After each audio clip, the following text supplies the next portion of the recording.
There we go. And here we are today, folks. I want to welcome my very first in studio YouTube guest. His name's John Nelson. Welcome, John. It's an absolute honor to be here. I feel extremely privileged. Okay. um, John and I've talked before, and he's on my audio interviews that I do, and I think I'm getting close to 70. Uh, and what you should do is you can find out a lot of his biographical past and information if you go to Spotify or wherever you get your podcasts. And I think I labeled it John, featured on the cover of Science News. Yeah, I've been very fortunate to have a lot of published aspects and pieces, really focusing on my journey, my health journey. Yesterday was actually one of my bigger ones for the Authority magazine. Got that published yesterday, and it was an extremely neat opportunity to get off on a very important message. What, real quickly, Authority it's called? Yep, it's different people who are experts on certain subjects, and so I was fortunately picked to talk about mental illness. Yeah, it was a really neat opportunity. You're rocking and rolling. Yeah. You might notice I hung up back there in a tribute to where we both went to college, and my buddies who are on my group, they're all having a ball in the sun in Florida, although I think a lot of them have come north for the season. Indiana University, where we both went, and we loved it. And really, that's the connection, how I first met John, because I'm not shy about barging into a group of people who look interesting. And everybody's interesting. John and I know that. And everybody's got a story. So anyway. Well, you're proving my point, by the way, about Indiana. Go ahead. About Indiana is that everybody from Indiana is good-looking dudes, you know? Sharp people, We're huh? just, there you go, right? That's us. And if I could grow a beard, maybe I'd have one too. But I've got that Nordic heritage. Although a lot of those what's people, the heritage? Norwegian. That's funny. The most I have of me is Norwegian. Yeah, okay. Yeah, so we were Knutsons before Ellis Island. They changed us to Nelson. Man. Well, funny. I can tell you this: the times that I've gotten together with John, and it's just a couple. He's told me about a lot of more interesting people I should talk to, and I'm going to. Anyway, the subject. Yes. Of this YouTube video is depression. And it's a malady that John and I have shared throughout at least a lot of my lifetime, and he'll tell you about his. So to get us started, John, when did that creep into your life? How did you know it? And can you start at the beginning with your story? Yeah, and I have to say, the more we talk, the more I'm blown away with our consistencies. Yeah. You know, Indiana, we're both super extroverted people. You know, that we share the depression aspect. Same thing with alcohol, right? Yes. It's just amazing how consistent a lot of our stories are. And so I was in about a little over 12 years ago. Moved back from San Francisco, which we had our first two children out there, came back east for work. I always say my wife's Italian queens came out hard after our second kid and wanted to get closer to family. Yeah. So we moved back, and that was kind of the start of my struggle. So I was like you. How old were you then? So I was 35-ish. Okay. 35-ish. And so at 35, you know, I started to feel very low. I started to lose my confidence. My self-esteem was getting crushed. And that was not common for me. Like, I'm always, like I said, I'm the guy, the extrovert who's organizing everything and the group dude, and you know, I'm you, right? Yeah. And so a lot of similarities, yeah. And I was also at the same time really thriving and succeeding at work. And so I don't fit the standard bill for what normal society or quote unquote society Yeah. thinks about somebody who's struggling with mental illness. Mm-hmm. And so that was also one of my challenges, was just trying to come The in. stigma Yeah, attached to it. the stigma, Sure. and just grasping like what's going on with me. I Sure. don't get this. Mhm. And I started seeing therapists, which even in itself at the time was taboo, right? I mean, this is the stigma, as Doug mentions. It's so incredibly pervasive in every aspect of our society that it even impacted me in the beginning. And you know, that's my driving goal for the rest of my life, is to, as I call it, pulverize the stigma. The stigma is the number one biggest challenge with mental illness. It's the reason that people with depression usually wait a decade before they go get therapy treatment. A decade. They suffer in silence for a decade. Yes, and it's suffering. And it's suffering. Absolutely. And then guess what? When you go out a decade without getting treatment, and then you try to seek treatment after a decade, it's hard to find something that works, right? Yes. So all of this is driven by the stigma. The stigma is it's absolutely, I call it, if you promote the stigma, you're an accomplice to murder. That's literally how deep I feel about it, because that is the reason that people die. And the reason I talk about it like this is because the current campaigns don't work.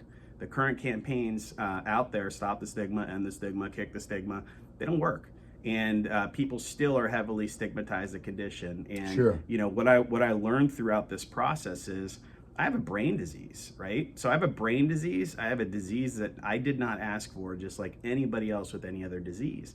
And it took me a long time to figure that out. So my journey, as I mentioned, started with therapy, started with going to my nurse practitioner, getting on my first antidepressant, and realizing pretty quickly that I was not getting relief. And so I tried my second.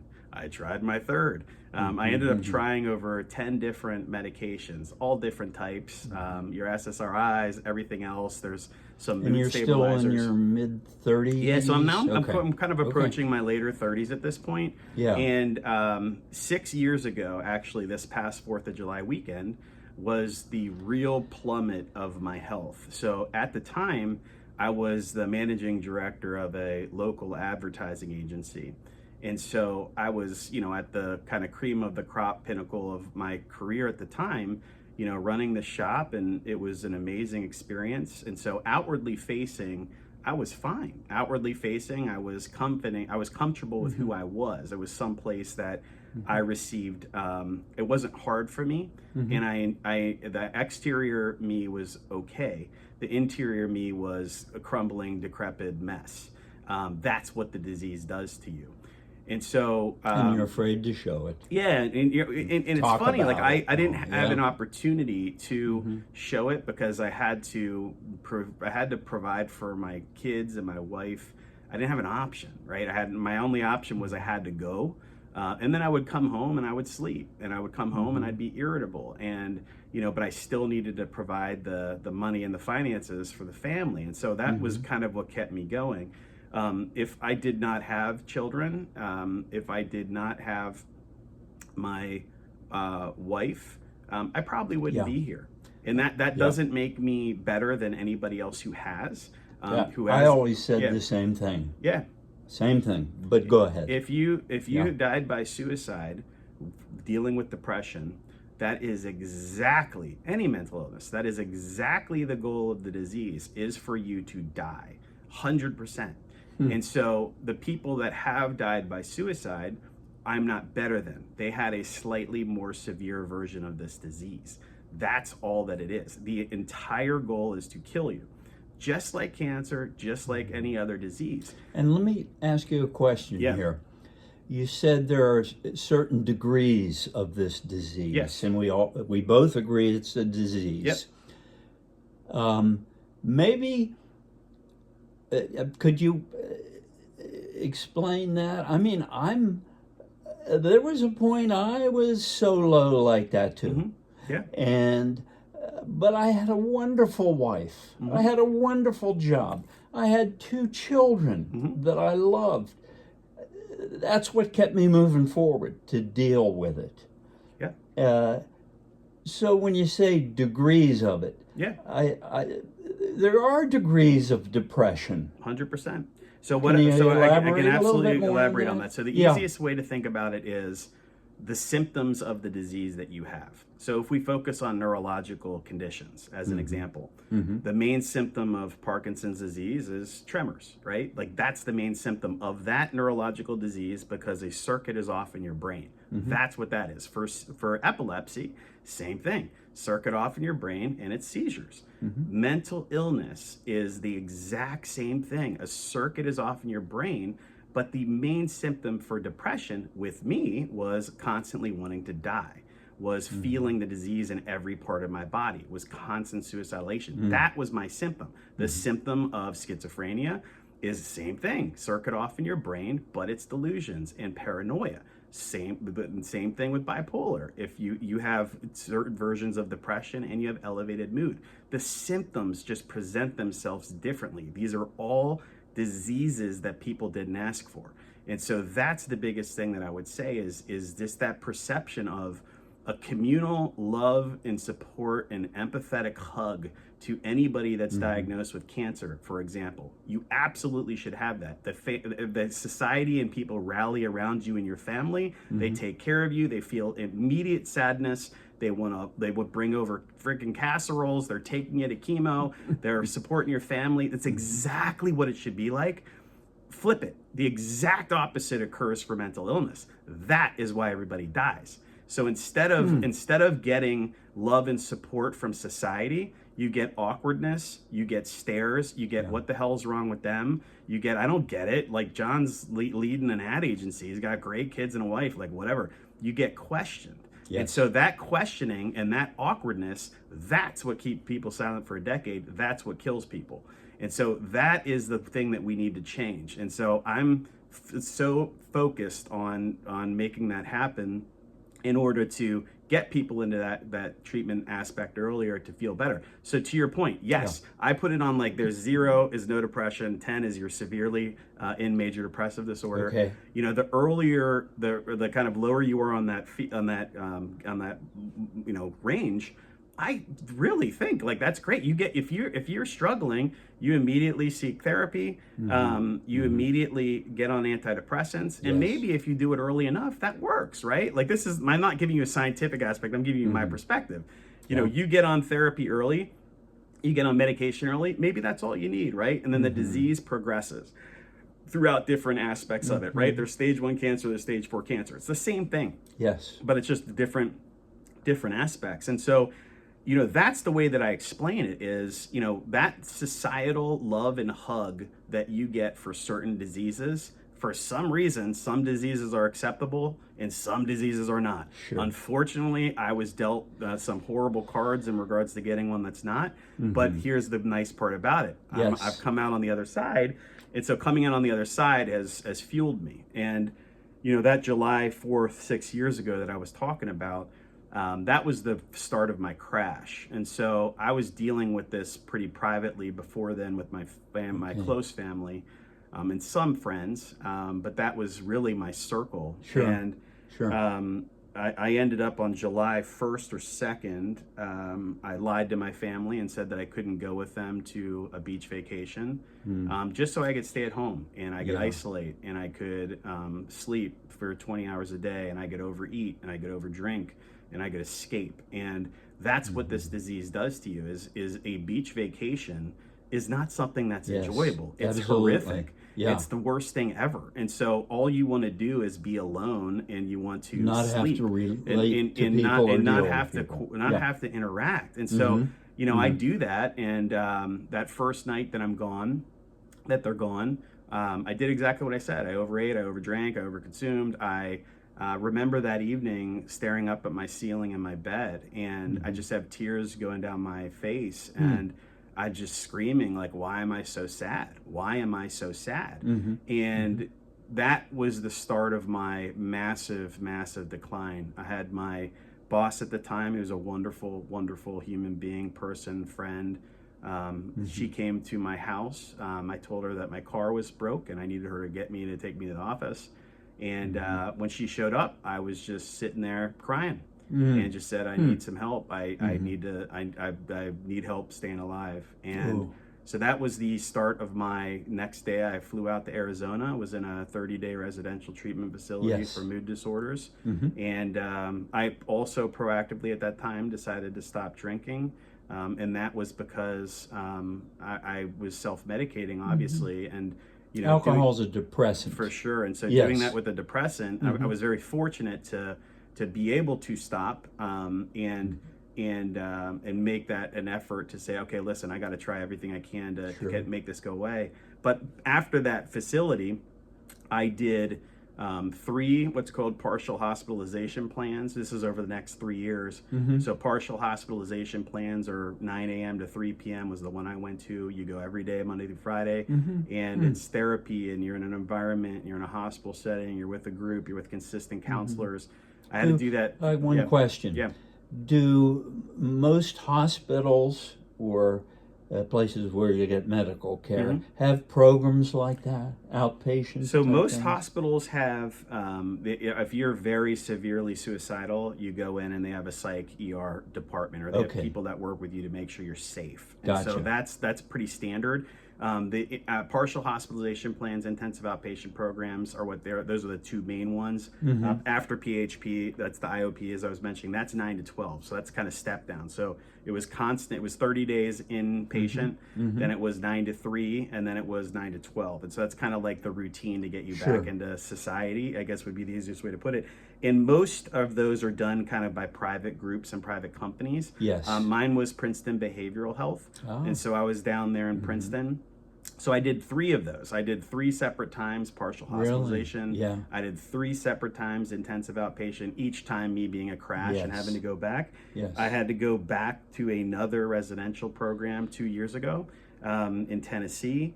And then I also started looking at every single therapy, additional ones that I could do. And so transcranial magnetic stimulation is a newer therapy. I mean, newer in regards to it's not 50 years old, but it's an opportunity to essentially... Let me ask you one question Yeah. here.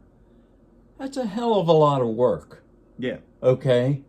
What kept you going to do that work?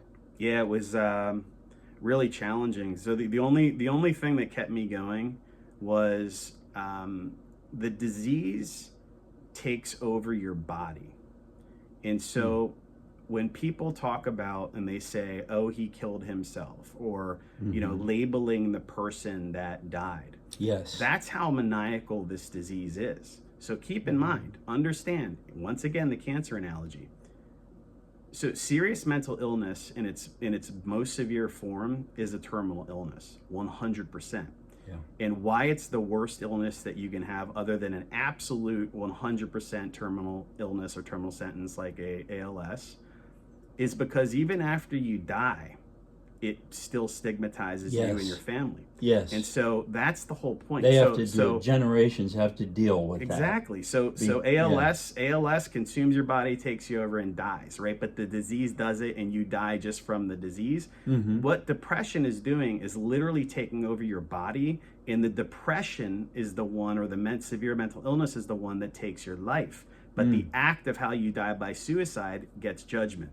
And so that's the thing that's so wild about it, is you're ostracized, you're awkward, you're suffering for decades.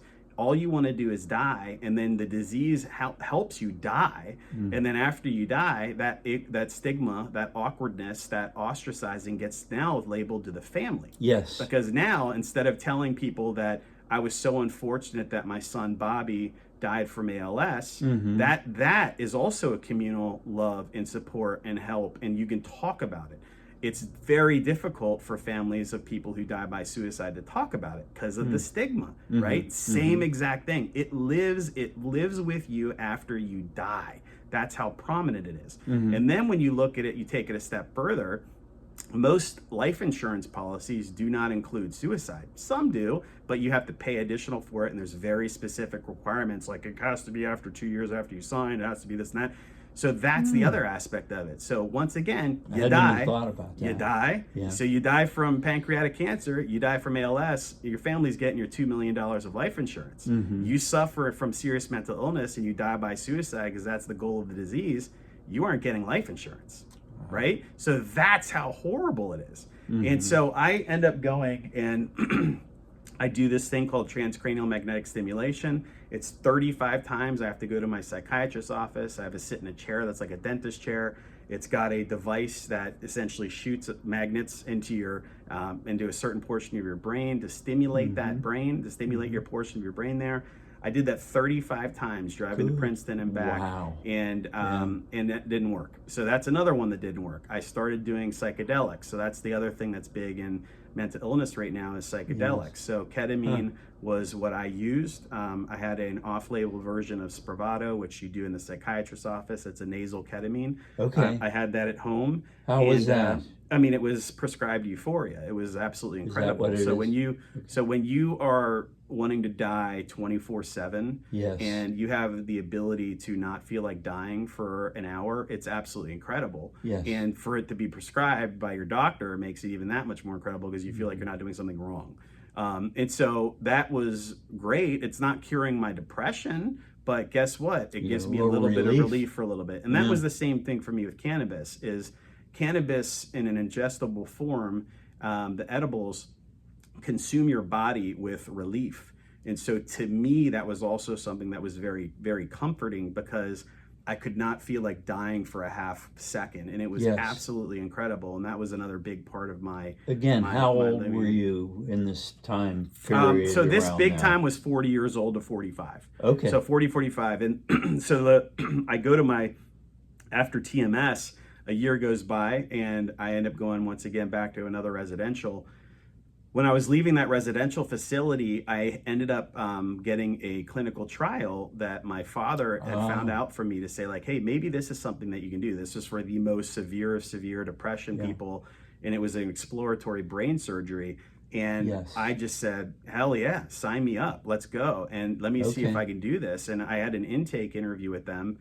It was like back in the day when you had to do college interviews. It was like my ideal college. And where was this? So this was in Mount Sinai in New York City. Okay. And so the neat part about it was I was so excited, right? I'm like, oh my God, maybe these people can do something or help me. And and so I do the interview and they said, yeah, you meet every single inclusion criteria that we have.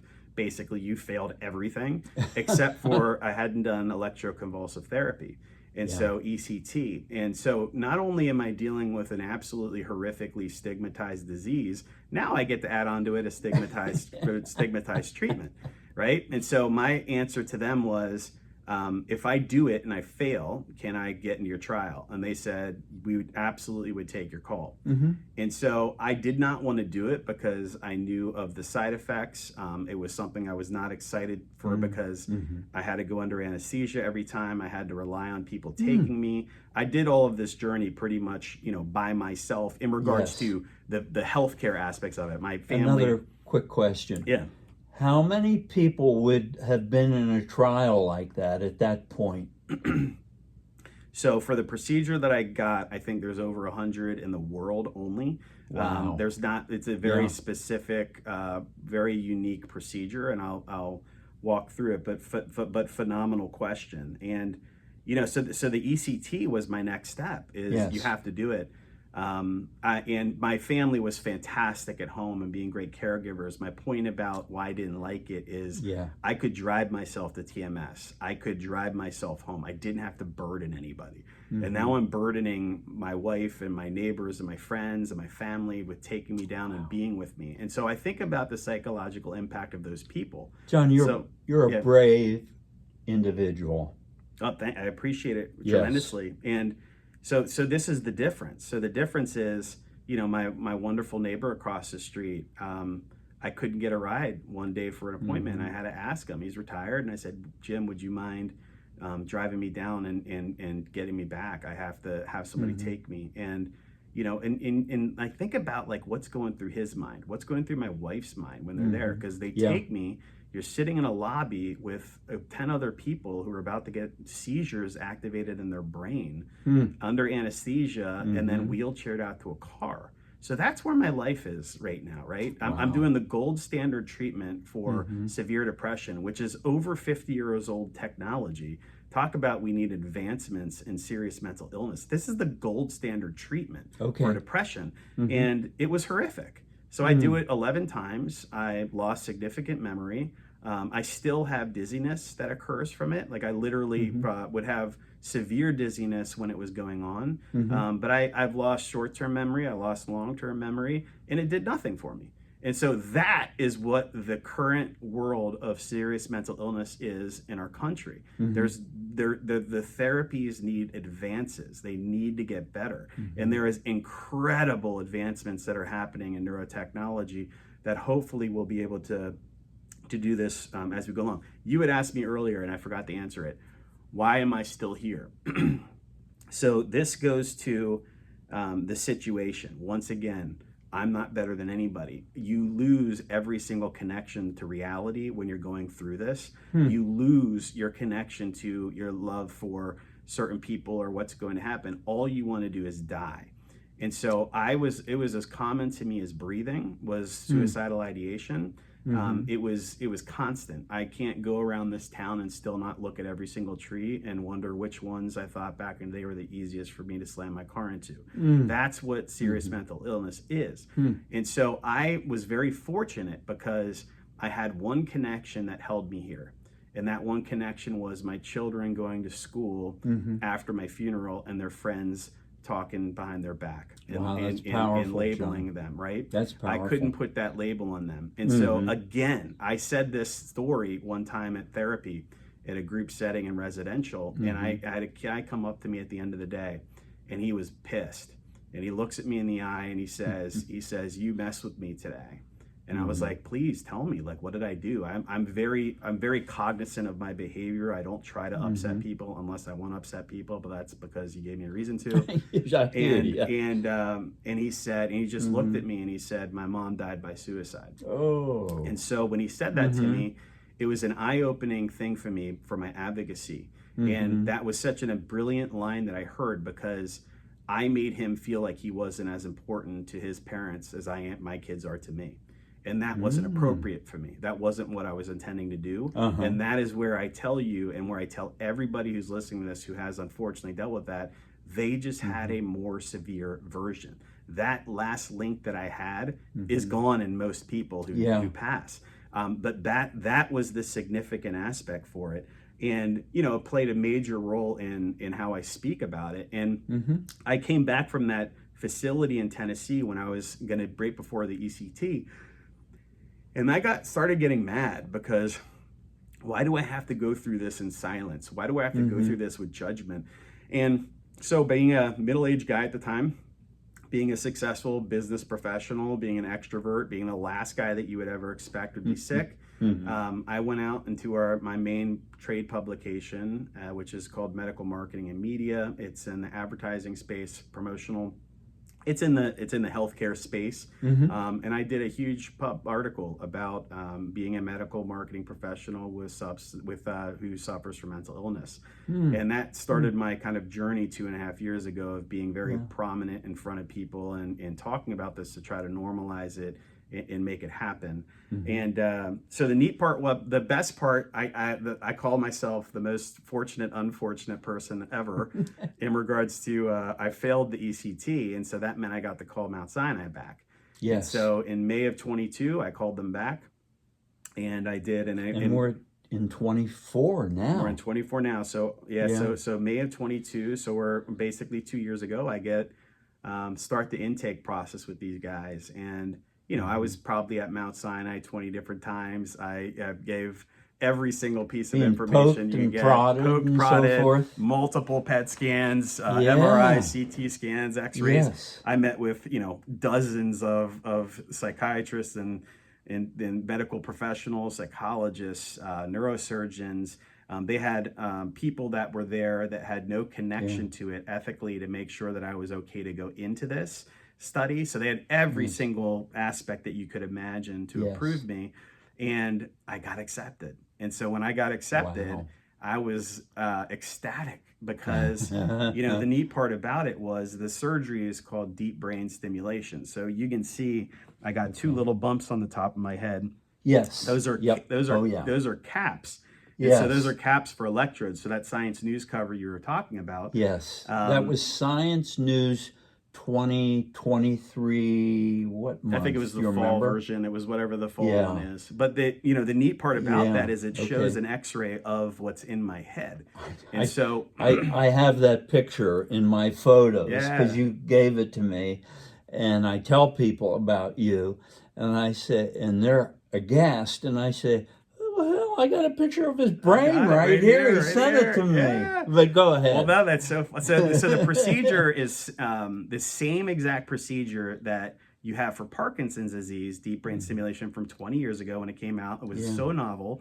And so they figured out in the brain where Yeah. you stimulate electricity in order to stop the patient with Parkinson's from shaking. Immediately, it stops the patient. It brings them back 10 years in life. I had a friend of Yes. mine whose mom got it for Parkinson's. They went out for lunch the next day, Yeah. and she said the most amazing part about the going out with her that day is she ordered soup.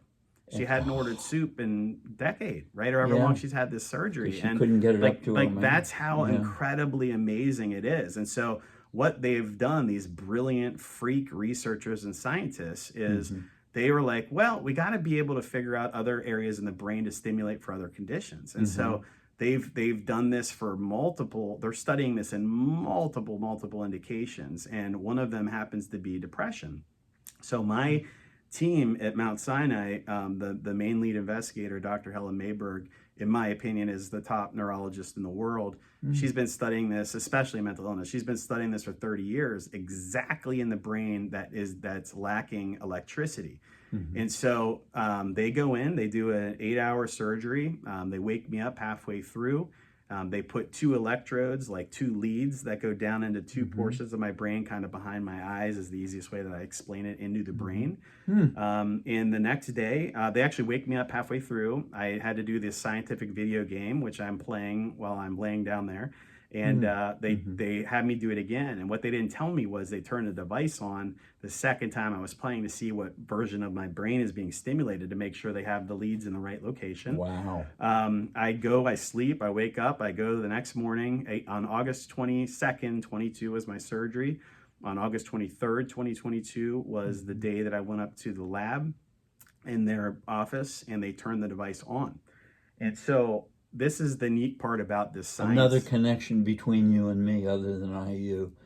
August 23rd will be my 55th wedding How anniversary. cool is that? That's amazing. Yeah. I'm literally leaving this, and I'm going to get. I'm literally leaving this, and I'm going to Go get. ahead. I'm going to get tattooed. I have a big arm tattoo from my depression. It's Nice. I did this. I've never had a tattoo before, but I got this big. Yeah, let's I got this have a big look. redwood tree put on my arm. This big That's forest, my life out there. cool. But the reason I did this Yeah, is go ahead. being in depression, being out in nature provides relief from symptoms. So I brought it Yes. to me. And so I'm going back to get 2 things on today, and one Cool. of them is a semicolon, which is for mental illness awareness, mental health awareness. And so in that semicolon. that semicolon in the top, instead of it just being a black semicolon, I'm going to put important dates in my life in there. Yes. So one of them is 8/22/22, which I know is one day before. Yeah. But, yeah. Cool. So the neat part about my surgery is I go up there that second day, and around the world, there were 23 researchers that came in from around the world for the surgery. That's how unique and exhilarating it is to be a part of it. Yeah. And Is so, Mount Sinai down in Manhattan yeah, somewhere? it is. So there's multiple locations. I was in Okay. their west side, which is 59th and 10th Avenue. Yeah. So I Okay. did that. I went to Hamilton train station from here. I went right into Penn Station, went right up to 59, walked over. I did that 50 times. And I got to the point of knowing what crack to stand on, to know when the doors would open. Like I Yeah. became very familiar with it, and I would have walked, right? Because I was going to hopefully be okay. But Yes. here's the most amazing part about the surgery, and I get this question a lot: is were you nervous? Not at all. So the reason being, I was like I was going to get a physical at my PCPs. I didn't care. I didn't think about it. And one of the reasons I didn't care is I wanted to die. And so if I died on the operating room table, which is very low percentage of happening, but if I died, it met every one of my okay with goals. that, I Oh my guess, God. huh? I was so okay with it Yeah. because guess what? Then life insurance comes through, right? It was like an accidental death. Oh my God. An accidental death was my euphoria. Yeah, That was yeah. what I was searching for, was how do I die and where my family can be Wow. financially taken care of. And so Yeah. I didn't care. Like I went into the surgery and I was like, all right, like whatever. And that's Yeah. most likely not going to work, but I don't have many other options. And Yeah. maybe I die from it, right? So that's the mindset that I went in for. Yes. And then the next morning, 10 a.m., I'm discharged. The next day, I have an 8-hour brain surgery. That's how the advancements in technology are so incredible. And 10 a.m., I'm discharged. And I go upstairs to the 10th floor. I'm in something they call the Q Lab. And over a 2-hour period, they turned on, there's 8 different electrodes, 4 and 4. And they turned on each one individually. And my main doctor would ask me, do you feel like you could take your dog on a walk? Because I couldn't do certain things. I couldn't do normal daily routine activities. That's one of the other reasons that people who suffer from this get pulverized. Yes. Is that they can't do things. They feel Yeah. horrible about themselves. And you can't brush your teeth. You can't shower. All you want to do is stay inside and not do anything. And so she told me as I was going into the surgery, I looked at her, I said, Doc, I can't even walk my dog to the stop sign and back, which is 100 yards from my house. Wow. And she just said, well, there's a medical reason for that. It's called avolition. And I was like, what? She's like, that's the medical reason, the reason you can't do daily routine activities. And I looked at her, this is 5:30 in the morning. I'm in my hospital gown, about to go into brain surgery. And I just looked at her and I said, can you please go tell my wife that? Because I felt so horrible every single time I would go upstairs. Instead of her being like, dude, do the yoga, do the meditation. I knew what I should do. I couldn't do it. And so being able to explain to her, like, listen, like he wasn't lazy, he wasn't awful, because that's what the disease is trying to make you do, right? And I was like, oh my God, like there's a reason why this is. So I tell everybody who suffers from this horrible disease that I want to give them 1 extra percentage of relief, because you are not doing this. This is not your choice. This is the horrific disease that you are dealing with. And so she asked me that question. She turned on all 8 things, waited 5 minutes between each one. And she would say, do you think you can walk your dog now?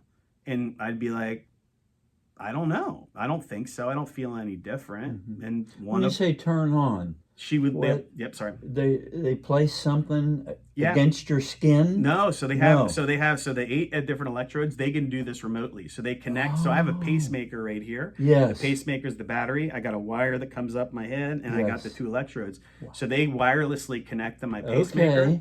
And then they can control with my pacemaker, Yes. stimulating each one of those 8 electrodes. Yes. And so as she's doing this, she would hit certain ones, and I'd be like, yeah, I feel a little more motivated. I feel like I could do that. I feel like I could take my dog on a walk. Yeah. And could you have your friends over for a fire? Could you have your friends over for a fire pit? That's something else I couldn't do that I loved to do before. I couldn't do it. Yeah. I think I could. Yeah, I think I could. Yeah, let's do it. And so they literally, after 2 hours, get together. They huddle, literally huddle. So these engineers, these technology freaks, these psychs, these psychologists, these neurosurgeons, and they say, all right, you're good to go. Your device is on. And so they figured out with my brain and looking at the activity and me answering these questions exactly how to stimulate this device. And my 2 biggest symptoms. So they're looking at compute. They're all looking at their laptops while they're doing this. They're freak data people. Yes. And so they're looking at all of it and they're trying to see. And my 2 biggest symptoms that I had before the surgery were constant suicidal ideation and a feeling of death and dread constantly circulating through my body. Wow. And so the physical sensation of that. So the way that I want like people to understand that is everybody has an association with a fever where you have the aches and the shakes and the chills where it just physically takes over your body, right? You know that feeling where you just get chills and you're like so sick. So that body sensation, just replace that with death. That's what I had with me all the time. And so those two symptoms, the moment they turned on this device, gone. Immediately out of my body. Done. I have not had, since August 23rd, 2022, I've been completely... You remember the time? Oh, yeah. I mean, It was like basically 11:30 when I was done. Oh, my gosh. Immediately in remission from this disease. And so like the aspects of it that are just so infuriating to me and why it's so great that this happened is I'm 100% proof this is a brain disease. I'm 100% proof that I only have an electrical deficiency in my body. So when you think about it from, I always love to do analogies. So imagine an anemic person who has an iron deficiency and you increase the iron and they're good, right? That's all I have, but with electricity. So I have 22.5 million electrical pulses per day that constantly go to 2 separate portions of my brain. and I'm perfectly fine. Are you And being so- monitored like right now somewhere? So I connect this device to their tablet that they've created their own software with. Okay. And so every day for almost 8 months, they did 16 minutes of brain waves, of analyzing brain waves from me. Wow. So they have all of that data across what they're going to get 20 patients in this trial. And the data that they've been able to come out with is just fantastic. So they Yes. have, I do a video journal, they do facial recognition Wow. with the scores that I give in with my brain waves, Yes. and they can study every aspect of you. And so they've gotten to the point with this trial that they have figured out the biomarkers of depression. I can call them, and Yes. so 6 weeks after surgery, and this is Yes. a huge difference to explain to people about the disease of depression versus the emotion of sadness, is the entire time was feeling better. I was so skeptical. I was so scared that it was going to come back. It took my wife 6 months. Bet. It took my wife Yep. 6 months to believe it. She was Yeah. so cautious, right? And 6 weeks after surgery, Yes. I woke up and didn't feel well. And I immediately started overeating. I immediately started sleeping too much. I was dealing with the feeling of sadness. Yes. And I called them, I emailed doctor, my psych, and Yeah. I said, did you guys turn this device off? Because unlike a heart pacemaker, this is going 24/7. I have Wow. to charge this every 2 days because it's Yes. not stopping ever. Yes. And he's like, nope. He's like, you're fine. We just looked at your brain waves. You're okay. They can analyze my brain Yeah. waves to determine if I'm in a state of depression, Okay. if I'm in the disease of depression, or if I'm just dealing with an emotion of sadness. Yeah. And so that's what this eye-opening experience was to me, is that every single person that says, dude, get over it, I've been depressed before, right? You're talking about the emotion. The analogy for depressed is sadness, right? So you've been sad, you've been Sure, depressed. So there's a sure. naming convention, like you've never felt Yeah. cancered before, right? So you felt depressed before, but that's the emotion. So your main emotions, happiness, sadness, scared, anger, all of those are the cycle of life. They go into your body and they leave your body, into your body, leave your body. You just naturally go from emotion to emotion. That's human being, right? Yes. So let's say on that 0 to 10 scale, 0 not being sick, 10 being sick or sad, your emotion of sadness is at about a 3 out of 10, right? And guess what? That emotion of sadness could be there in the morning and it's gone in the afternoon or night, right? That's what happens. And then, hey, look, my grandkids are coming over. Now all of a sudden I'm happy, Yeah. right? Yeah. So that's what it is. The disease of depression it's a 5 to a 10, 10 being death, and it never leaves your body. Okay. Ever. And so that was this moment where I was like, that's it. That's like something that hopefully people can understand and get. Yeah. And so the neat part about this is, I've gone through this wild journey, and to come out on the other side not sick, and to see all of the absolute horrific unmet needs that are out there in this space has just completely fueled me. And I'm going to be annoying. I'm going to talk about it all the time. I'm going to make sure people hear my message. If you're offended by my message, great, because guess what? You're going to remember me, and you're going to change your thought process, and you're going to think about it differently, especially when a loved one comes up to you and says they're struggling with mental illness. You may not like me, but you're going to know exactly what to do. And so I've achieved my goal. And so the other aspect of this too, from an advocacy standpoint for me, is I'm a voice for everybody who's sitting at home in their bed and who's scared. I'm a voice for everybody who doesn't know what to do. I'm here to tell you that you have a disease you did not ask for. People in society are ignorant, and this has nothing to do with you. This is not a choice that you have made. This is a horrific condition that unfortunately you have. And I'm going to do everything I can to smack people around, to understand that their behavior is I say it to try to get people offended. You're an accomplice to murder. If you support it in any way, the stigma externally or internally, if you even feel it internally, people feel that. People know that. You are just as at fault as everybody else. And so that's my main message is I have an electrical deficiency. That's all I have. And so to be able to come through this. Well, there's a lot of electrical stuff Yeah. in your anatomy, and Yeah. so heart and the nerves, and the brain's- there's a lot the brain- of electricity going on. The brain's the most complex Yeah. computer in the world. Yeah. And they're still trying to figure it out. And Yeah. And so like where my journey has taken me is here, right? It's taken me here Sure. with Doug. It's taken me Yeah. here with doing a lot of advocacy pieces. And my Yes. highlight so far was April of this year. Yes. I was contacted by the National Institute of Health Brain Initiative, so the NIH Yeah. Brain Initiative, which Get has been around out. for a decade. And so I never thought You about it went to this way. DC. So this was a really cool opportunity. Yeah. They needed somebody to come tell their story for a congressional briefing. And so I said, absolutely, sign me up, let's go. Yes. And the business aspect of what we were trying to achieve is I've not worked in government much, and now I have. And now I have an understanding of it. Yes. The NIH is part of the federal government. They can't Yes. lobby Congress for money, but they can have not-for-profits that represent them do that. And so Okay. the American Brain Coalition put on this event Yeah. on behalf of the NIH Brain Initiative. It was a decade success, and they were trying to celebrate that with the members of the Congressional Neuroscience Caucus and Mental Health Caucus. And so what happened, and I'd never thought of this before they called me, I just thought Mount Sinai saved my life. I thought Dr. Mayberg and her team saved my life, but the government saved my life. Like I've never, ever, ever Wow. would have thought about that, because Big government. the NIH Brain Initiative, Yeah. they provide the funds to these my these gosh. researchers and these Yeah. amazing institutions to do these exploratory procedures to try to save humanity. Yeah. And so I was like, oh. And so what they did in 2024 is Congress made a horrible decision, and they cut the NIH Brain Initiative budget by 40%, over $350 million they cut.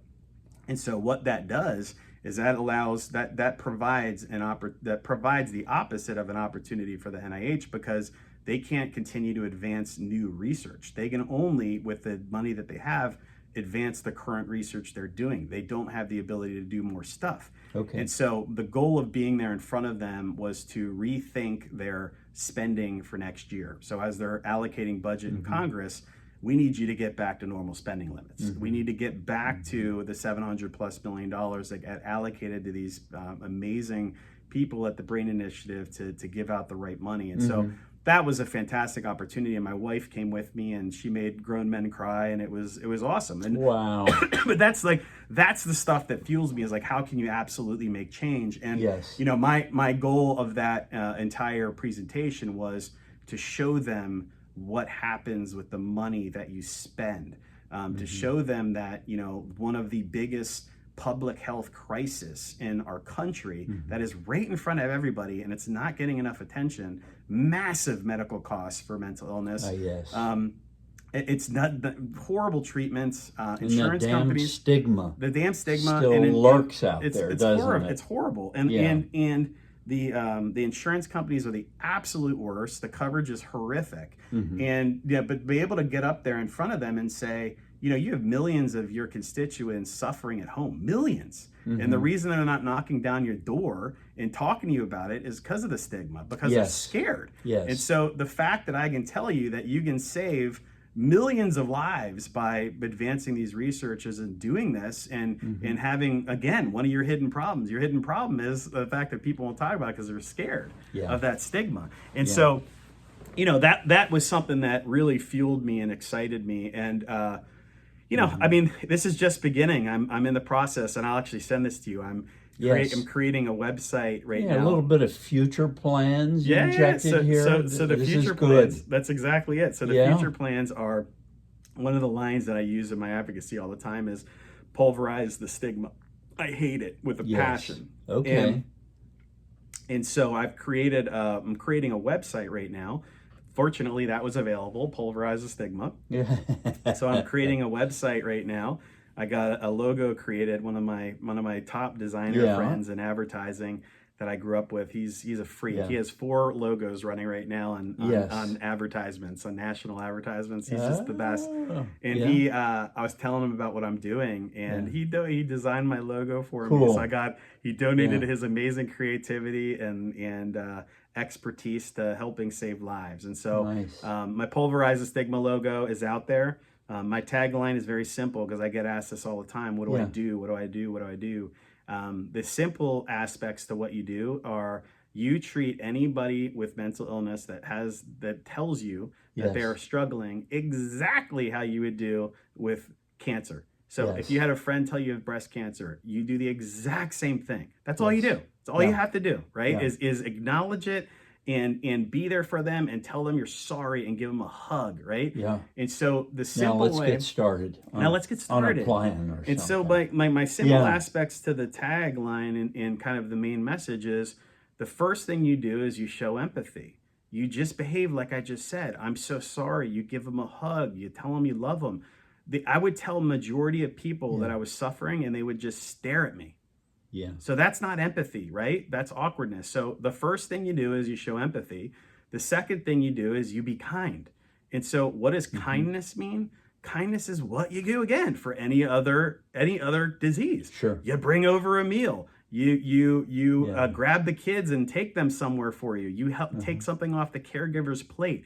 Don't ask what you can do because the person suffering doesn't know what to say or do. They're so miserable. Yes. Just proactively do something. Yes. Proactively be kind. Like all I wanted was something off my wife's plate. And when somebody would do that for me Yeah. and make her go from this wonderful wife to this absolutely overburdened caregiver, and think about that. So the caregiver for somebody with mental illness versus the caregiver for somebody with any other disease, same thing. It's 1,000 times worse, right? Yeah. And so being able to provide that care and love for my wife was a huge relief. So that's the second step. So show empathy, be kind, and guess what? That saves lives. That's all we have to Okay. do. So my point being, Doug, is I'm going to create a bunch of swag, hoodies, t-shirts. Cool. And when I get them created, because I was fortunate enough to be your first guest, you're gonna get one. And Well, hopefully one day you'll be able to wear that sweatshirt on one of your podcasts. Well, I appreciate your time, and for my very first guest in-house YouTube, I think I've hit it out of the park. I can quit now and keep searching out people. But I'll just add that yes, I suffered from that malady for many, many years, and someday I'll maybe retrace that story, but I'm happy to talk about it always with people that understand it. And again, I've been blessed with a 55-year marriage and 2 wonderful children and 7 grandchildren. And it's funny, in a lot of my interesting people interviews, that family thing is what keeps them focused and going and doing the work. Yeah. And that's another topic for another day. But I want to thank John for being here today. And I will promote my this video when we get it published. I'm very slow in getting these things done. John knows. I got my first computer when I was 75 years old, and he was a few years behind me at Indiana University. But when I was there, the business school had no computers. So that is it. Thanks very much, John. And I know we'll get together again, and you've connected me with some other interesting people. So I'll be out there digging. And thanks very much. An absolute pleasure to be here, and I'll run the interview with you when we talk about depression in your world. Okay, thank you, John. See you guys.